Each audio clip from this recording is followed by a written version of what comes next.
नमस्कार, बहुत स्वागत है आपका। आपके साथ मैं हूं अपर्णा। उत्तराखंड में यशपाल आर्य के बाद और पुराने कांग्रेसी भी घर वापसी कर सकते हैं, इस पर हरीश रावत ने बड़ा बयान दिया है। हरीश रावत का कहना है कि 2016 में सरकार गिराने वाले जब तक सार्वजनिक माफी नहीं मांगेंगे वो उन्हें कांग्रेस में नहीं घुसने देंगे।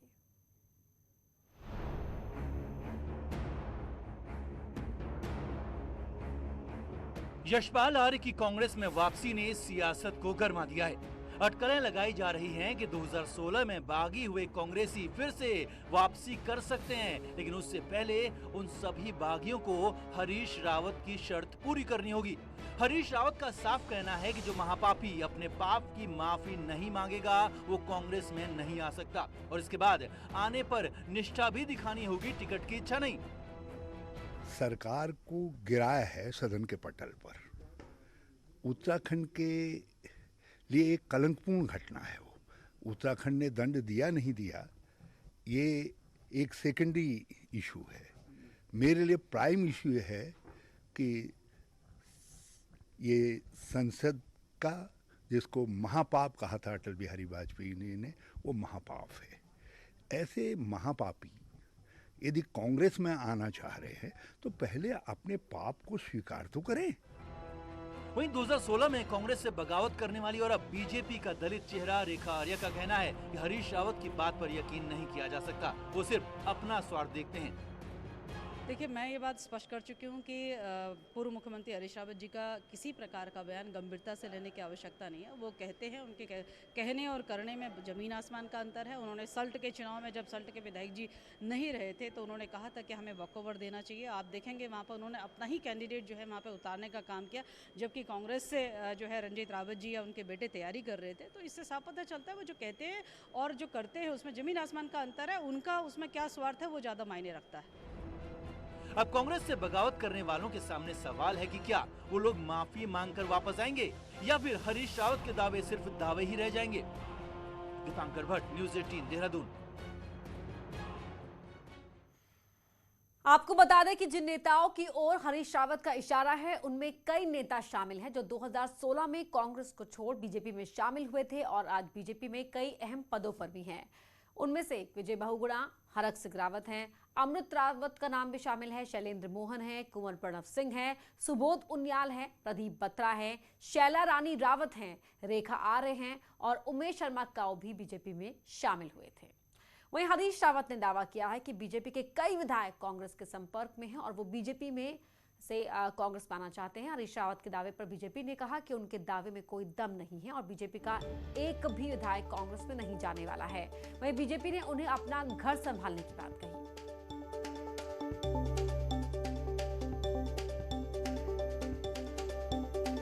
संपर्क में या हमारे संपर्क में ये तो वक्त बताएगा। एक कमजोर व्यक्ति जो खाली ये सोच कर कि यहाँ पर किसान आंदोलन का असर होगा, अगर वो पार्टी में गलती से चला गया और उसी मूल का था तो हरीश रावत जी ये न समझे भारतीय जनता पार्टी बुद्धि से मजबूत है और कोई जाने वाला नहीं। देखो, हरीश रावत जी के बयानबाजी से वो तो पहले अपना घर तो संभाल ले, वो अपना घर ही संभाल नहीं पा रहे हैं। आपस की लड़ाई से उनकी हो रही है। बयानबाजी जो कांग्रेस के अंदर हो रही है उसको इस प्रकार से बात करने के लिए, ध्यान बांटने के लिए इस प्रकार के बयानबाजी करते हैं हरीश रावत, जनता का ध्यान बांटने के लिए। बीजेपी के जो भी विधायक है, भारतीय जनता पार्टी का जो विधायक है वो अपने पार्टी से कोई एक भी विधायक नहीं जा सकता है। सारे प्रदेश की जनता जानती है हरीश रावत जी उनके मन में क्या चलता है, बाहर क्या कहते हैं। मैं समझता हूँ कोई भी बीजेपी का जो लीडर है, जो नेता, कोई उनके संपर्क में नहीं है, मैं दावे के साथ कह सकता हूँ। उत्तराखंड बीजेपी के प्रभारी दुष्यंत गौतम ने यशपाल आर्य के पार्टी छोड़ने पर कहा है कि उन्होंने पार्टी नहीं विचारधारा छोड़ी है। वहीं दुष्यंत गौतम ने कहा कि पार्टी विचारधारा मानने वाले सभी लोगों के लिए पार्टी के दरवाजे खुले हैं। हरीश रावत के दावे कि कई विधायक छोड़ना चाहते हैं, दुष्यंत गौतम ने कहा कि वो पहले अपनी पार्टी की चिंता करें। हमारे साथ बात करने के लिए बीजेपी के राष्ट्रीय महासचिव और उत्तराखंड प्रभारी दुष्यंत गौतम जी। सर, आपकी पार्टी के नेता, सरकार में कैबिनेट मंत्री यशपाल आर्य कल पार्टी छोड़ के चले गए। पार्टी छोड़ के नहीं गए, वो विचारधारा छोड़ कर गए हैं। हमारी विचारधारा राष्ट्रीय विचारधारा है, हमारी राष्ट्रीय पहले है। उनको कहीं व्यक्तिगत लगता होगा तो वो अपने आप को व्यक्तिगत मान रहे थे, इसलिए कई बार मिलन नहीं हो पाता। लेकिन जब तक रहे हमने उन्हें सम्मान और इज्जत से रखा। कई बार लोगों को इज्जत भी रास नहीं आती है, चले गए तो स्वागत है उनका। लेकिन सर क्या कारण है ऐसे कि क्योंकि बहुत सारी नाराजगी जो कांग्रेस के कई सारे नेता भाजपा में शामिल हुए, हरक सिंह रावत को कई बार नाराज देखे गए, यशपाल आर्या पार्टी छोड़ के ही चले गए, तो उसे क्या कारण है जो मतलब नाराजगी लगातार बनी हुई है? कोई नाराजगी नहीं है, विचारों की नाराजगी होती है। उनकी शैली कांग्रेस में जो शासन करने की शैली जो रही है, कांग्रेसियों की शैली है। सर हरीश रावत कह रहे हैं जितने भी नेता कांग्रेस से भाजपा में शामिल हुए थे अब सब वापस आएंगे। अमरिंदर सिंह के बारे में उनका क्या विचार है उसके बारे में चिंता करें, साथ साथ चिंता करें सल्ट के अंदर जो उनके अगेंस्ट बोलते रहे उनके बारे में चिंता करें, साथ साथ चिंता करें क्या उनको भी वापसी लेके आएंगे जिन्होंने सैनिकों पे उंगली उठाई थी, क्या वो उनको भी वापसी लेके आएंगे? कोरोना पीड़ा के अंदर देश की जनता के साथ में और जो उत्तराखंड की जनता के साथ में न्याय नहीं कर पाए, ऐसे अन्यायी लोगों को तो इकट्ठा वो कभी भी कर लें। सर कई सारे लोग कांग्रेस से भी नाराज चल रहे हैं, तो क्या भाजपा उनको अपने पाले में लेके आएगी? हमारी एक ही विचार है, हमारा विचार जो है राष्ट्रवाद के साथ प्यार करता हो, देश के साथ प्यार करता हो, उसके लिए सबके लिए हमारे दरवाजे खुले हैं। व्यक्ति विशेष के लिए वो सोचता हो उसके लिए हम थोड़ा चिंता करते हैं। धन्यवाद हमसे बात करने के लिए। कैमरा पर्सन जगदीश प्रदीप के साथ पवन गौड़, नटबरगढ़ टीवी, दिल्ली। और सीधे आपको ले चलते हैं हमीरपुर, जहां अखिलेश यादव इस वक्त वहां संबोधित कर रहे हैं। तस्वीरें भी आपको दिखाते हैं। आज से समाजवादी पार्टी की विजय यात्रा शुरू हुई है। प्लान नहीं है, समाजवादी सरकार नहीं होती तो ये बिजली का कारखाना नहीं लग पाता।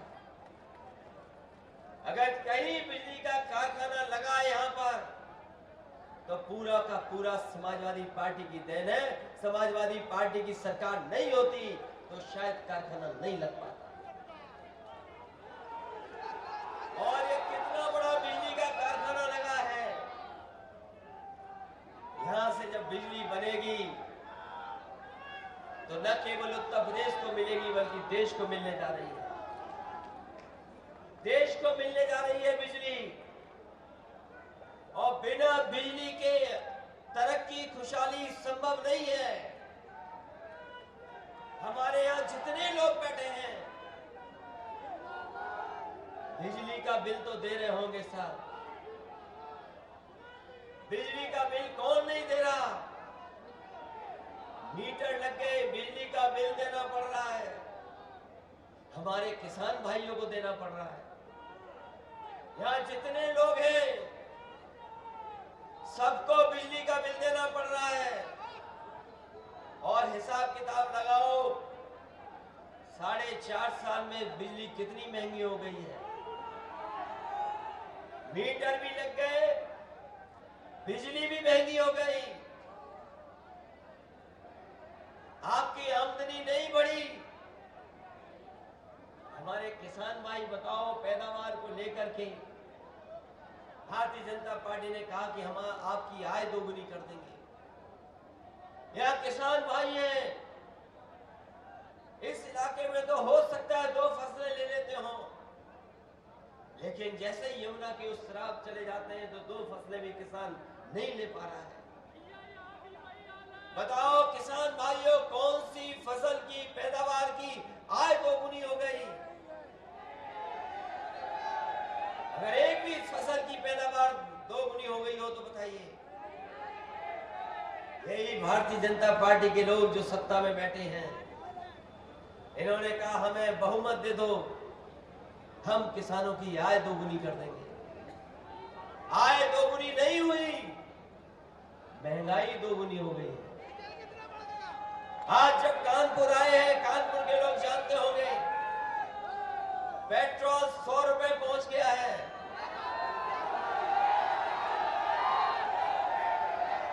और डीजल भी धीरे धीरे पेट्रोल के पीछे चल रहा है। हो गया 100 पार के नहीं हो गया। यही भारतीय जनता पार्टी के लोग कह रहे थे महंगाई को हम कम कर देंगे। आज डीजल भी 100 पार, पेट्रोल भी लगभग 100 से पार, डीजल भी पीछे चल रहा है। मामूली हिसाब किताब है आगे पीछे। और जो रसोई गैस दी गई थी, फ्री में बांटी गई थी, उज्ज्वला योजना, उज्ज्वला योजना के नाम पर सिलेंडर बांट दिए, घर में गैस पहुंचा दी। अब कितने गरीब हैं जो उज्ज्वला को भरा पा रहे हैं? में चोरी हो गई, कीटनाशक दवाई महंगी हो गई, पेस्टिसाइड सब कुछ महंगा हो गया, सरसों का तेल भी महंगा हो गया। अगर पेट्रोल 100 के पार है तो सरसों का तेल भी 200 पार हो गया। ये महंगाई है और कौन मुनाफा कमा रहा है? मुनाफा कौन कमा रहा है? ये बताना नहीं है, सब जानते मुनाफा किसके हाथ में जा रहा है। बताओ भ्रष्टाचार खत्म हुआ कि नहीं हुआ? और यही लोग कह रहे थे कि काला धन वापस आ जाएगा। हमने बहुत सोचा कि झंडा किससे दिखवाएं, समाजवादी विजय रथ यात्रा का किससे झंडा दिखवाएं। बहुत सोचा कि किससे झंडा दिखवाएं हम। तभी ख्याल आया कि एक है बच्चा जो नोटबंदी के समय पर बैंक में पैदा हुआ था। आज विजय रथ यात्रा को किसी ने झंडी दिखाई है तो उसी खजांची ने दिखाई है जो बैंक के अंदर नोटबंदी के समय पर पैदा हुआ। वो नोटबंदी का समय याद करो। कोई ना चाहता कि नोटबंदी हुई थी देश में। याद करो भारतीय जनता पार्टी ने क्या क्या कहा था उस समय पर। भारतीय जनता पार्टी ने कहा कि नोटबंदी हो जाएगी तो भ्रष्टाचार खत्म हो जाएगा, काला धन पूरा का पूरा विदेश से भारत आ जाएगा। आज दिल्ली और उत्तर प्रदेश की सरकार बताए कि कितना काला धन भारत में आ गया है। कोई काला धन नहीं आया और जानकारी होगी तो आज काला धन बढ़ गया है, भ्रष्टाचार भी बढ़ गया। और जितनी योजना समाजवादियों की सरकार में चली थी, चाहे वो एम्बुलेंस हो, चाहे वो पुलिस की 100 नंबर हो, उन योजनाओं का क्या हुआ? जो योजनाएं चली थी जनता के लिए, वो अब जनता की मदद नहीं कर पा रही है। जनता को सुविधा देने का काम किया था, लेकिन भारतीय जनता पार्टी की नाकामी की वजह से आज वो सुविधाएं जनता को, गरीबों को नहीं मिल पा रही है। यही भारतीय कानपुर से हमीरपुर पहुंची है विजय रथ यात्रा समाजवादी पार्टी की। आप सुन रहे थे अखिलेश यादव को। फिलहाल रुक रहे हम एक छोटे से ब्रेक के लिए। खबरें जारी है।